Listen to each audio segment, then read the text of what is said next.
بسم اللہ الرحمن الرحیم۔ جو انسانی اعضاء کی دوسرے انسان میں پیوند کاری ہے،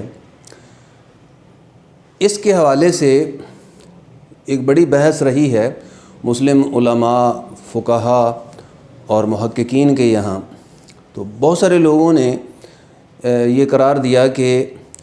جو اعضاء کی پیوند کاری ہے، یعنی ایک انسان کے جو اعضاء ہیں، مثلا دل ہے، جگر ہے، دیگر اعضاء ہیں، وہ دوسرے کو ٹرانسپلانٹ ہو سکتے ہیں یا نہیں ہو سکتے۔ تو بہت سارے لوگوں نے اس کی مخالفت کی اور کہا کہ یہ جو ہے وہ انسان کے جو جسم ہے، چونکہ انسان اس کا مالک نہیں ہے اور مالک اللہ تعالیٰ ہے، لہذا اس استدلال سے بہت سارے علماء نے، مفتیان کرام نے اس کو ناجائز قرار دیا۔ تو اس پر بحث ہوتی رہی ہے۔ کچھ لوگ اس کی جو ہے وہ اجازت کے قائل ہیں اور کہتے ہیں کہ اعضاء کی پیوند کاری ہو سکتی ہے۔ تو آج کل ایک نئی بحث، چند دن پہلے جو ہے وہ امریکہ میں ایک ڈاکٹر نے خنزیر کا یا سور کا جو ہے وہ دل لگایا ہے ایک آدمی کو۔ تو اس پر یہ بحث جاری ہے کہ کیا انسانی جسم میں ایک حرام جانور جو ہے، پہلے ہی بحث جاری ہے کہ اعضاء کی پیوند کاری بھی ہو سکتی ہے، نہیں، اس پر ہی ڈیبیٹ ہے۔ تو اب یہ ہے کہ ایک حرام جانور جس کو قرآن کریم نے حرام قرار دیا ہے اور جس کا گوشت کھانے سے روکا ہے، اس کا عضو اگر کوئی جو ہے وہ لگا دیا جاتا ہے انسان کے جسم میں، تو اس کی شرعی حیثیت کیا ہوگی؟ اس پر جو آراء آ رہی ہیں اس میں عمومی رائے یہی ہے کہ چونکہ اس کو حرام قرار دیا گیا ہے شریعت اسلامیہ میں، لہٰذا جو ہے وہ سور یا خنزیر کا کوئی عضو جو ہے وہ انسانی جسم میں نہیں لگایا جا سکتا۔ تو وہ نجس العین ہے، لہٰذا اس کو کسی طرح بھی اس کا کوئی بھی عضو استعمال نہیں کیا جا سکتا۔ اگر ہم جو ہے وہ اس جو رائے ہے اس کے حوالے سے اگر ہم کتاب و سنت کو دیکھیں تو سب سے پہلے ہمیں سورہ بقرہ کی آیت نمبر 173 اس پر نظر جاتی ہے۔ تو اس کی روشنی میں ہم دیکھنے کی کوشش کرتے ہیں کہ اس کی کیا حیثیت ہے، کیا یہ جائز ہو سکتا ہے یا نہیں۔ تو اس آیت میں اللہ تعالیٰ نے فرمایا ہے، سورہ بقرہ آیت نمبر 173، کہ انما حرم علیکم المیتۃ والدم ولحم الخنزیر وما اہل بہ لغیر اللہ فمن اضطر غیر باغ ولا عاد فلا اثم علیہ ان اللہ غفور الرحیم۔ کہ اللہ تعالیٰ نے مردار کو حرام کیا، خون کو حرام کیا اور خنزیر کا گوشت حرام کیا، اور جو غیر اللہ کے نام پر جانور ذبح کیا جائے اس کو حرام قرار دیا۔ لیکن ساتھ ہی یہ استثناء بھی ذکر کر دیا کہ اگر کوئی بندہ مضطر ہے، مجبور ہے، اس کی جان کو خطرہ لاحق ہے، تو پھر وہ ان چیزوں کو استعمال کر سکتا ہے۔ جن چیزوں کو حرام قرار دیا گیا ہے وہ چیزیں اضطراری حالت میں جائز ہو جاتی ہیں۔ تو آگے اللہ تعالیٰ نے فرمایا کہ ان اللہ غفور الرحیم، بے شک اللہ تعالیٰ جو ہے وہ غفور الرحیم ہے۔ یعنی بظاہر تو تم یہی دیکھ رہے ہوگے کہ ایک آدمی جو ہے وہ حرام گوشت کھا رہا ہے یا مردہ گوشت کھا رہا ہے جس کو شریعت نے ممنوع قرار دیا ہے، حرام قرار دیا ہے، لیکن یہاں جو ہے وہ اصول میں جو ہے وہ استثناء ہے، اور یہ اصول گویا اللہ تعالیٰ نے طے کر دیا ہے کہ مجبور آدمی، کوئی بیمار ہے، اس کی بیماری جو ہے وہ حرام کے بغیر ٹھیک نہیں ہو سکتی، اس کے جان جانے کا اندیشہ ہے، تو وہ اس کو استعمال کر سکتا ہے۔ تو گویا اس سے اصول یہ وضع ہوا، اصول یہ سامنے آیا قرآن کے واضح فرمان سے، واضح حکم سے، کہ مجبوری کے عالم میں جب ضرورت ہو، واقعی ضرورت ہو، شرعی ضرورت ہو، تو حرام چیز جو ہے وہ اس کو اتنا استعمال کیا جا سکتا ہے۔ اس میں یہ وضاحت موجود ہے کہ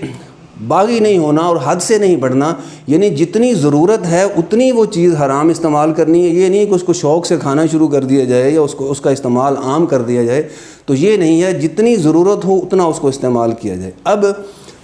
رہی بات جانوروں کے ٹرانسپلانٹیشن کی، اور خاص طور پر جو ہے وہ سور، اس میں اگر ہم دیکھیں تو ایک آدمی جو ہے اس کی جان کو اگر خطرہ لاحق ہے، کہ آدمی جو ہے وہ بچتا ہی نہیں ہے اگر خنزیر کا دل جو ہے وہ ٹرانسپلانٹ نہیں کیا جاتا، تو اس صورت میں قرآن سے جو واضح اصول ملتا ہے وہ یہی ہے کہ اس کا جو ہے وہ دل ٹرانسپلانٹ کرنے میں کوئی حرج شرعی طور پر نہیں، کیونکہ قرآن کا واضح اصول ہے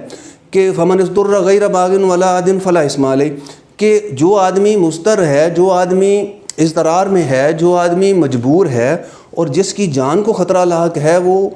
اتنی اپنی جان بچانے کے لیے حرام کا استعمال کر سکتا ہے۔ اب جیسا کہ میں نے پہلے عرض کیا کہ جو اس میں نجس العین کی بحث ہے یا اس کے جو ہے وہ ناپاک ہونے کی بحث ہے، وہ ثانوی چیز ہے۔ مثال کے طور پر یہ جو استثناء دیا گیا ہے اس آیت مبارکہ میں کہ اگر کوئی آدمی مجبور ہے یا اس کو بیماری لاحق ہے یا اس کی موت کا خدشہ ہے تو وہ حرام چیز استعمال کر سکتا ہے، اس سے علاج کروا سکتا ہے۔ لیکن بعض احادیث میں یہ بھی آیا ہے کہ رسول اللہ صلی اللہ علیہ وسلم نے فرمایا کہ جو چیزیں اللہ تعالیٰ نے حرام قرار دی ہیں ان میں تمہارے لیے شفا نہیں رکھی۔ تو یہ بہت ساری احادیث میں یہ بات آئی ہے۔ اب جو ہمارے محدثین ہیں، فقہا ہیں، علماء کرام ہیں، انہوں نے اس طرح کی جو حدیث ہیں جس میں یہ کہا گیا ہے کہ جو چیزیں حرام قرار دی گئی ہیں ان میں شفا نہیں رکھی، تو اس کی تعویل کی ہے۔ ان تعویل کرنے والے علماء میں بڑے بڑے علماء شامل ہیں، محدثین شامل ہیں، مثلا ابن حجر ہیں، امام نووی ہیں، امام قرطبی ہیں، اس طرح اور بھی بہت سارے ایک طویل فہرست جو ہے وہ محدثین کی، علماء کی اور مفسرین کی، محققین کی، جو یہ کہتے ہیں کہ یہ آیت، یہ جو احادیث ہیں، یہ چونکہ قرآن کے اس اصول کے خلاف پڑتی ہیں بظاہر، تو اس وجہ سے ان کی تعویل کی جائے گی کہ یہاں رسول اللہ صلی اللہ علیہ وسلم کا مقصد یہ نہیں ہے کہ حرام کو استعمال نہ کرو یا اس سے شفا نہیں ہو سکتی، بلکہ مقصد یہ ہے کہ اگر کوئی حلال چیز موجود ہے اور اس کے مقابلے میں حرام چیز موجود ہے تو آپ حلال سے علاج کرواؤ، حرام سے نہ کرواؤ۔ اور اگر حلال میسر ہی نہیں ہے اور حرام استعمال کرنا مجبوری ہے تو پھر ان سارے کے سارے محدثین نے، فقہا نے ان احادیث کی تعویل کی ہے اور کہا ہے کہ اس سے مراد یہ ہے کہ حرام کا جو ہے وہ جب حلال کا آپشن ہی نہ ہو تو پھر جو ہے وہ حرام استعمال کیا جا سکتا ہے۔ اور رسول اللہ صلی اللہ علیہ وسلم نے یہ فرمایا ہے، گویا حالانکہ حدیث میں یہ الفاظ نہیں ہیں کہ اگر تمہارے پاس جو ہے حلال موجود ہو تو پھر تم حرام استعمال نہ کرو، بلکہ وہاں تو حرام ہی کی بات کی گئی ہے، لیکن اس اصول کی روشنی میں جو قرآن سے ملتا ہے اس کی روشنی میں فقہا نے اور علماء اور محدثین نے یہ کہا ہے کہ حدیث کی تعبیر یہ ہے، یعنی حدیث کی تعویل کی گئی ہے کہ گویا جب حلال موجود ہے تو پھر حرام سے علاج نہیں ہوگا۔ تو گویا یہ مثال ہمارے سامنے ہے کہ جب کوئی قرآن کے واضح حکم کے مقابلے میں اگر کوئی آیت، کوئی حدیث یا کوئی فقہی آراء یا کوئی موقف پایا جاتا ہے تو اس کی پھر تعویل کی جائے گی۔ اسی طرح یہاں اگر جو ہے وہ فقہ میں نجس العین کی بحث ہے یا دیگر جو آراء ہیں وہ پیچھے چلی جاتی ہیں، اس لیے کہ قرآن ایک واضح اصول دے رہا ہے کہ جب تم مجبور ہو جاؤ، جب تمہاری جان جانے کا خطرہ ہو تو اس وقت تم حرام کو استعمال کر سکتے ہو، لیکن بقدر ضرورت۔ اب پوزیشن یہ ہے اس صورت میں کہ ایک آدمی ہے، وہ مر رہا ہے، اس کی جو ہے وہ جان کو خطرہ لاحق ہے، تو کیا وہ سور کا جو دل ہے وہ ٹرانسپلانٹ کرا سکتا ہے؟ بالکل کرا سکتا ہے، اور یہ شرعاً جائز ہوگا قرآن کے اس اصول کی روشنی میں اگر کوئی اور صورت نہیں ہے۔ مثلا اگر آدمی کا دل اس کو دیا جا سکتا ہے اور اس سے اس کی جان بچائی جا سکتی ہے تو پھر یہ ناجائز ہوگا۔ سور کا اور خنزیر کا جو ہے دل ٹرانسپلانٹ کرنا یا اس کے پاس کوئی اور آپشن ہو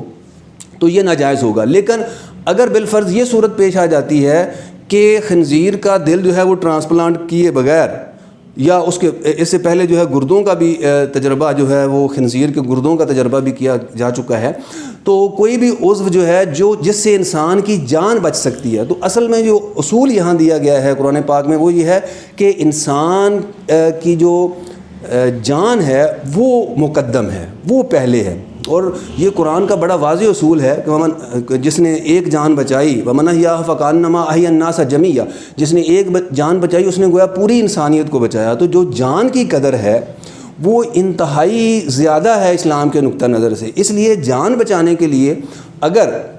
جو ہے وہ خنزیر کا دل یا گردے اگر ٹرانسپلانٹ کیے جاتے ہیں تو شرعی طور پر اس اصول کی روشنی میں اس میں کوئی قباحت نہیں ہے۔ اب رہی یہ بات کہ فقہ میں اس کو نجس العین کہا گیا ہے یا فقہا یہ کہتے ہیں یا مفتیان کرام یہ کہتے ہیں کہ اس کا کوئی عضو استعمال نہیں کیا جا سکتا، تو یہ قرآن کے دیے ہوئے اس اصول سے ساری باتیں جو ہیں وہ متصادم ہیں، اور اگر کوئی ایسی چیزیں ملتی ہیں تو ان کی اسی طرح تعویل کی جائے گی جس طرح ہم نے ابھی وضاحت کی ہے کہ اگر کوئی اپیرنٹلی ظاہری طور پر بعض احادیث یا دیگر جو ہے وہ اجتہادات وہ کسی قرآن کے واضح اصول کے خلاف نظر آتے ہیں تو ان کی تعویل کی جائے گی۔ اسی طرح جو ہے وہ ہر چیز یہاں ثانوی ہو جاتی ہے جب قرآن پاک سے یہ واضح اصول ملتا ہے کہ جان بچانے کے لیے یہ استعمال کیا جا سکتا ہے۔ جہاں تک عمومی رائے مفتیان کا تعلق ہے تو اس کے بارے میں ہم معذرت سے ہی عرض کریں گے کہ مفتیان کرام اس کو اس وقت جائز قرار دیں گے جب خود ان کو ضرورت پڑے گی، اور یہ ہمارے سامنے مشاہدے کی باتیں ہیں کہ اعضاء کی پیوند کاری پر بڑے بڑے جن مفتیان کرام نے پہلے فتویٰ دے رکھا تھا کہ اعضاء کی پیوند کاری جائز نہیں ہے۔ آج میں کئی لوگوں کے نام آپ بتا سکتا ہوں کہ وہ مفتیان جو پہلے اعضاء کی پیوند کاری کو ناجائز قرار دیتے تھے اور شرعاً حرام اور ممنوع قرار دیتے تھے، آج وہ اس کے قائل ہو چکے ہیں۔